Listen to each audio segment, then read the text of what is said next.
Hello बच्चों, welcome to my channel कल्पतरु शिक्षा। तो मैं आज हमारे हिंदी बीएड के सोशल वाला लेसन प्लान पे हमें कैसे अपने सब्जेक्ट्स को लिखना होता है वो मैं आपको बताने वाली हूँ। तो हमारे पहले पेज पे आ जाएगा कार्य विवरण। कार्य विवरण में आपको विद्यालय का नाम लिखना है और जो भी टॉपिक है वो टॉपिक का नाम लिखना है, कक्षा कौन से लिए हो, कौन सी कक्षा के टॉपिक है, किस पीरियड में पढ़ाए हो और किस डेट में पढ़ाए हो, ये सब मेंशन करना होता है। तो अब हम टॉपिक के ऊपर आ जाते हैं। हमारा टॉपिक का नाम है मुद्रा व मुद्रा के प्रकार। पहले तो आपको पता है सामान्य उद्देश्य, पूर्व कल्पना, ये सारे आपको लिख लेने होते हैं और इकाई के जो सारांश होते हैं, अनुभाग होते हैं, वो भी आपको लिख लेना होता है। और पाठ्योपकरण तथा आधार सामग्रियाँ क्या क्या है ये भी आपको लिख लेना होता है, जैसे कि चौक, डस्टर, लपेट, शामपट, संकेतक, पाठ, संबंधित मॉडल या चार्ट पेपर आदि, ये सब लिख लेना होता है। तो पहला पेज हमारे कंप्लीट होते ही हम दूसरे पेज की ओर चलेंगे और स्टार्ट कर देंगे हम प्रस्तावना की ओर से। और यहाँ पर सारे रूल्स लिखे जाएंगे, क्या क्या नियम है, और उस साइड में शिक्षक की क्रियाएं लिखे जाएंगे, जो कि शिक्षक क्या क्या करते हैं, क्वेश्चन पूछते हैं और क्वेश्चन का आंसर दूसरे साइड में उसी सीधे लाइन से ही लिखना होता है।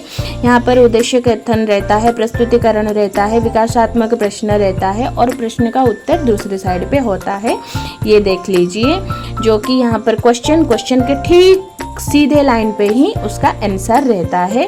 और इस साइड में आप जो भी टॉपिक लिए हो उसमें से जो मेन पॉइंट रहता है उसी को आपको मेंशन करना होता है। ये रहता है हमारा मुख्य बिंदु। मुख्य बिंदु आपको 3 से 4 लाइन तक लिखना होता है, 4 पॉइंट तक लिखना होता है। जैसे कि मैं यहाँ पर मुख्य बिंदु मेंशन की हूँ, प्राचीन समय में मुद्रा नहीं थी और मुद्रा के बदले वस्तु का आदान प्रदान होता था, ऐसे करके सारे लिख लेने होते हैं।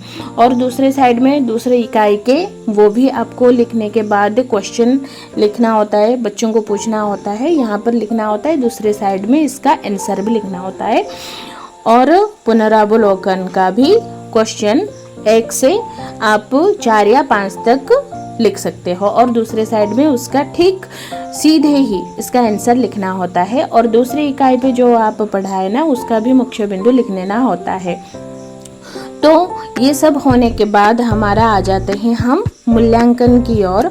मूल्यांकन में जो क्वेश्चन भी रहता है, हाँ, क्वेश्चन रिपीट नहीं होना चाहिए, क्वेश्चन हर समय अलग अलग रहना चाहिए और क्वेश्चन का मेथड भी अलग रहना चाहिए। यहाँ पर क्वेश्चन आप जैसे भी लिखो, पर मूल्यांकन में छोटे छोटे क्वेश्चन करना आता है, जैसे कि फिल इन द ब्लैंक्स कर लो या फिर मैच इट कर लो या फिर ट्रू और फॉल्स कर लो, ऐसे। और लास्ट में गृह कार्य।